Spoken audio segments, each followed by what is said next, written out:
Well, hello, everybody. As the US business aviation industry continues to come to grips with the fallout from the COVID-19 pandemic, much of the action, of course, has been focused on Washington, D.C. and the interplay between Capitol Hill and the White House in responding to this crisis. And joining me today, once again, is my AIN colleague, senior editor Kerry Lynch, who's been following this day in, day out for, almost 2 months now, I suppose. Kerry, the last time we spoke, it was back the very beginning of April, and the CARES Act had just recently been passed. And I think it's fair to say that at the time, the business aviation community was still trying to understand what it really meant for them. I'm not sure that then they were completely convinced it addressed their needs.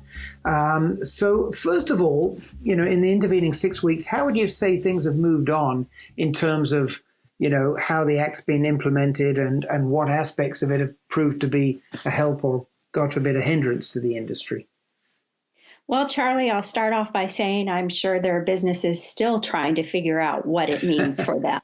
Yeah. But in some ways, the CARES Act has been a big help to businesses. There was, as a quick rehash, there was almost $80 billion set aside for the aviation industry specifically. And then there was another pot of money, about $376 billion more for small business generally. Now, how that's been implemented, though, it's been a little bumpy. The initial guidance came out with the money that was set aside for the aviation groups in general, clearly indicated that it was specifically directed towards large air carriers versus the Part 135 community, even though they were included. Mm-hmm. Now, we have some super active associations, including NBAA and the NATA, the National Air Transportation Association, who quickly started working with Treasury Department to make sure this guidance would work and help for their members. And within a few weeks, Treasury had already put out guidance that eased up some of the financial backing requirements to make it a little easier for the smaller businesses to get their loans. As far as the implementation, as a reminder, there were two pots of main funding that the carriers were looking at in the Part 135, and it also applied to some MROs and contractors, if you will. One was a $25 billion grant program that paid for people's salaries. The other was a $25 billion loan program. The one that was primarily of interest was the grant program, obviously, because you didn't have to pay that back. Right. But to do it, you had to submit an application and receive a contract back. And that's where it's gotten a little bumpy, because a lot of businesses and carriers put in their applications and they still haven't received a contract back to sign to get their money. And I even checked in with NATA, who's been working with Treasury Department very closely this morning to find out how that was going. And they said that there are many, many carriers who've made applications who have not heard back yet. And there doesn't seem to be a rhyme or reason. Some of them who submitted their applications the first week haven't heard, yet the second and third week they have. And there doesn't seem to be a pattern by complexity or size. But obviously, they're going to keep on top of this. Now, what has gone a little more smoothly is the general fund, that $360 billion that the Small Business Administration has put out. And as a matter of fact, it was so efficient that it ran out of money. That's what I heard, yeah. So Congress went back and put in an extra couple $100 billion. I guess it was a little more than $200 billion to help replenish that. So that has been ongoing. Now, there are other funds in the CARES Act. There are many other pots. There's also loan programs. There was a large chunk of money that was designated for airports, $10 billion to be exact. But of that, only $100 million was designated for general aviation airports. So $100 million went to roughly about 4,500 facilities, where the remaining $9.9 billion went to 500 facilities. So therefore, what's happened is a lot of airports have reached out to get their grants, but many of them qualify for $30,000 or less.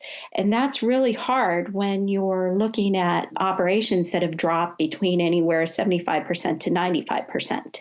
Yeah, that's interesting. So it sounds to me like, yes, between these various programs and pots you've just described, there is money there to help. But in a way, these companies have to be pretty patient about when they're going to get bits of it.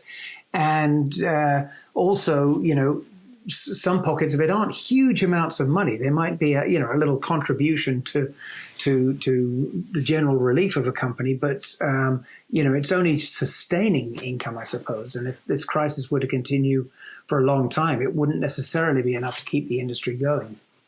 No, and certainly not for the general aviation businesses, because the bulk of the money that was designated, especially and directly towards the aviation industry, really was designed for the larger carriers and the larger entities within aviation and larger airports. Yeah.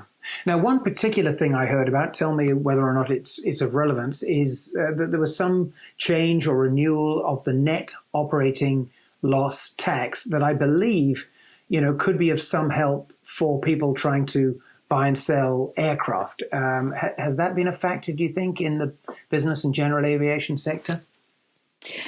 It has, and it does matter. I will caveat before I go into this a little bit is that I am not a tax attorney. So I want to say, just talk to your tax attorney and get the specifics if you think this might apply to you. But there was a provision to do a temporary renewal of a tax measure called net operating loss carryback. And what that is if you record a net operating loss, you can carry it back to past years.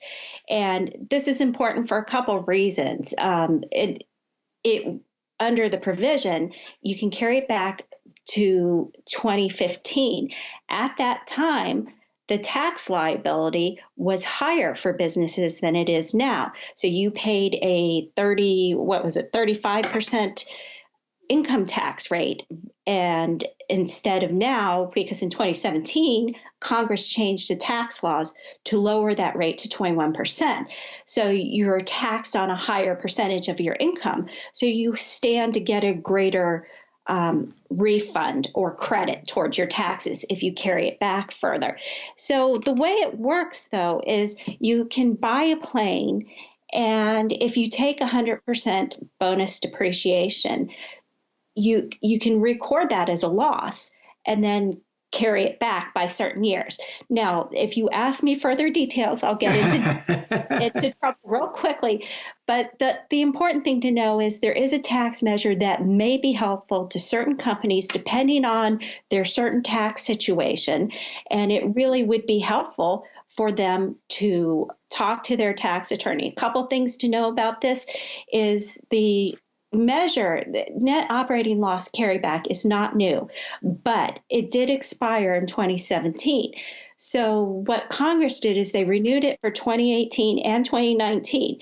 Now, if you didn't buy a plane there, that doesn't matter to you, or at least as far as that depreciation goes. But if you did buy a plane there, and you can re-look at your taxes to see if there's an advantage there. The other thing to know is this renewal was for 2020 only. So if you purchase a plane in 2021, you cannot look at this tax maneuver to benefit you. So it would have to be done this year. Right. But details apart, and you're right, you have to get specialist advice on that. I mean, possibly it could provide some incentive for people to close deals this year, which might otherwise be a rather uncertain year for aircraft sales. So it's not insignificant, I suppose. Well, before you move on, Charlie, real quickly, one thing I would like to add is, yes, that is very important because, as you said, the industry needs as much incentive right now because there's plenty of disincentives given the economy. But the other thing is the International Aircraft Dealers Association did a webinar on this.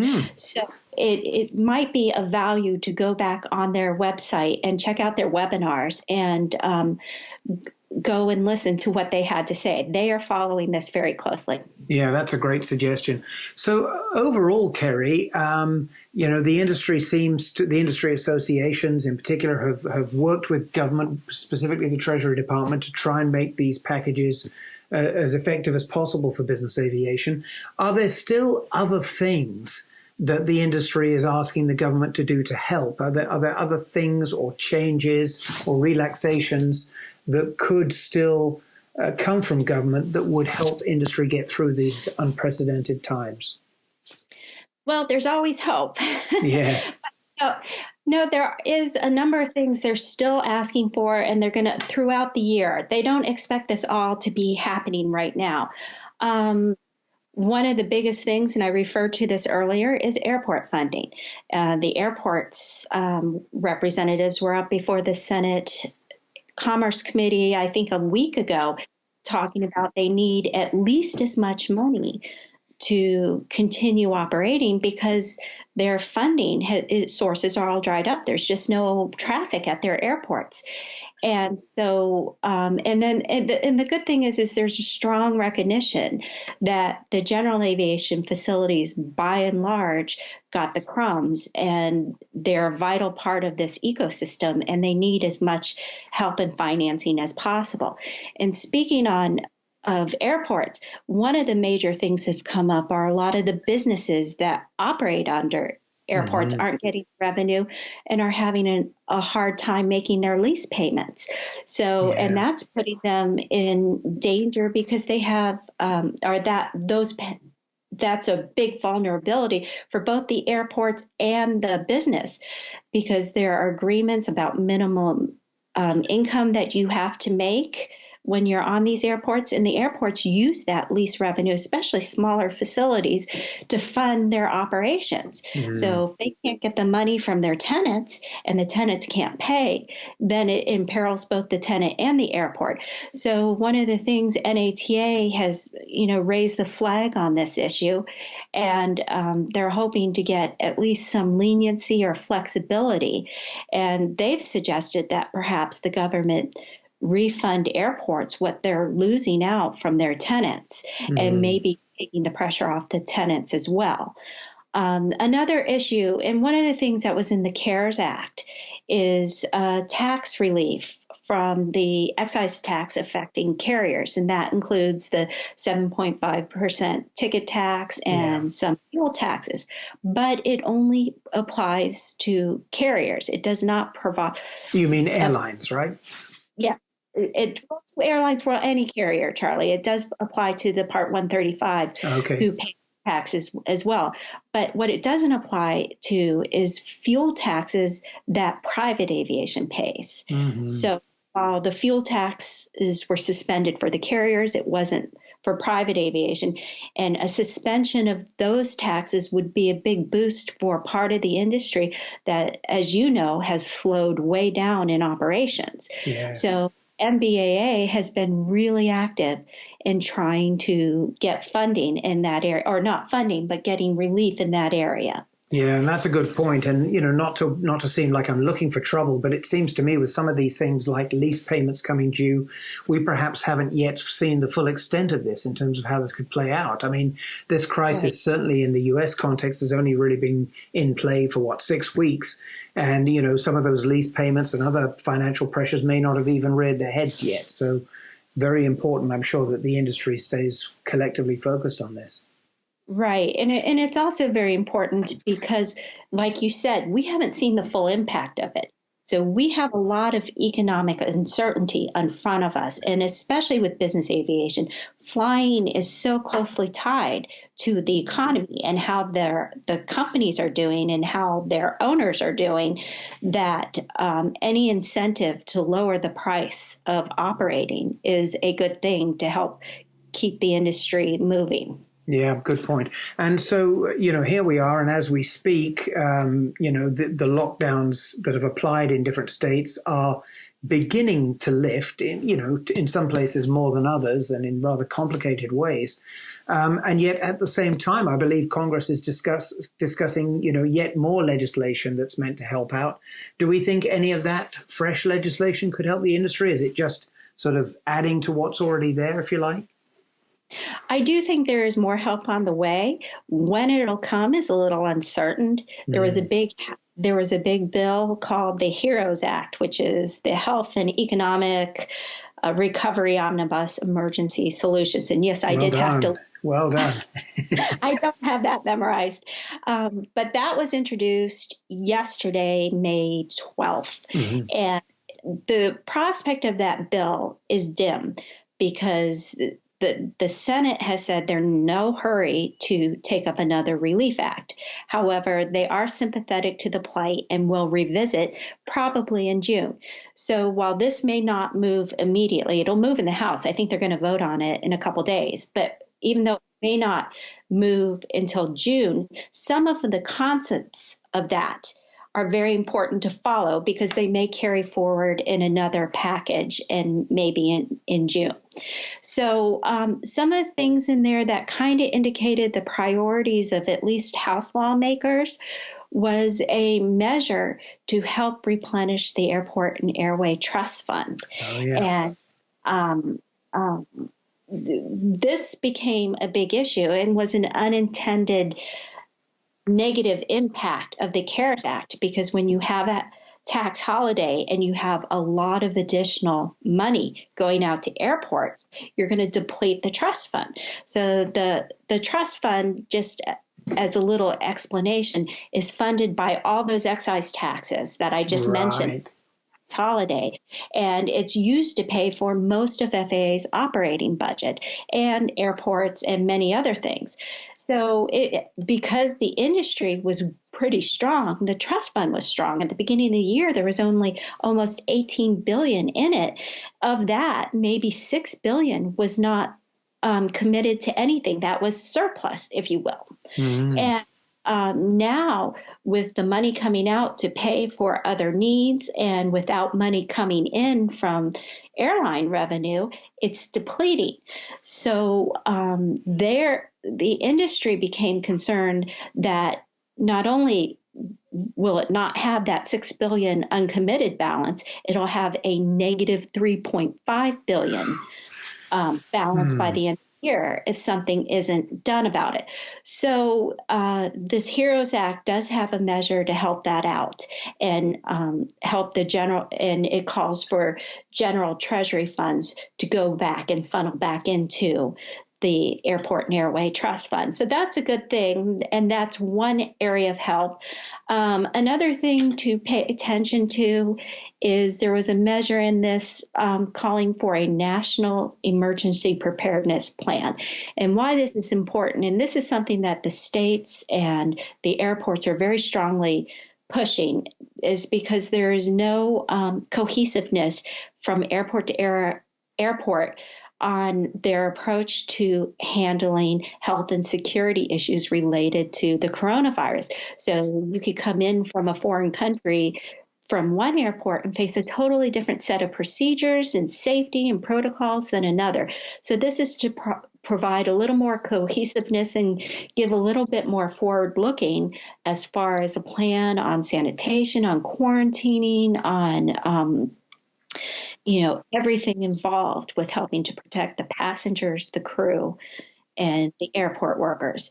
There are other measures that may lead to mandates during national emergency times about wearing face masks and using hand sanitizing, but how that plays out over time remains to be seen. What I have not seen in it, and I haven't scoured it completely, is any sort of excise tax relief or lease relief. So that those things may be items yet to come.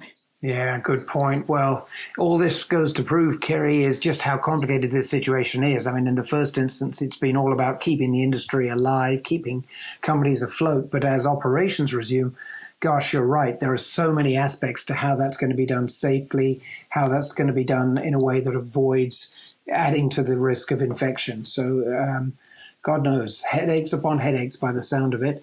Well, thank you for being so patient in explaining all that to us. I suppose the good news is, that there's enough work there to keep you busy from dawn till dusk trying to make sense of all this. So it's good to be in demand in any case, and we're grateful to you for staying on this beat. Thanks very much for spending time with us, everybody. We will be back, Kerry and I, to try and keep this story current, fresh, and up to date for you. Thanks for watching. Thank you. Thanks for watching this AIN video. Please like, subscribe, and share it if you've enjoyed it. Also, visit AINonline.com for all the latest on the aviation industry.